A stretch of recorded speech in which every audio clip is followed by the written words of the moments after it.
नाज़रीन ख़बर है कंदकोट में जगावासा शेयर कंदकोट में अब्दुल खालिक चाचड़ी की रिपोर्ट मौजूद कंदकोट पुर दौरान मज़ामत जख्मी नौजवान सदाम खोसो जख्म रसूल नसांदे रस्ते में दम धणी हवाले करे छॾियो। कंदकोट में रत जी रांद बंद न थी सघी। गोलियुनि जो वसकारो वधीक हिकु नौजवान सदाम खोसो पुर दौरान मज़ामत गोलियुनि जो खाज बणिजी वियो।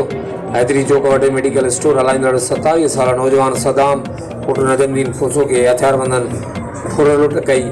मज़ामत नौजवान मथां गोलियूं वसायूं वयूं जेको सख़्तु ज़ख़्मी थी पियो हो। नौजवान की हालत गणती जोगी सबब सखर मुंतकिल कयो वियो जिते हू रस्ते में ही दम धणी हवाले करे छॾियो। हथियारबंद वारदात करण बाद आसानी सां फरार थी विया।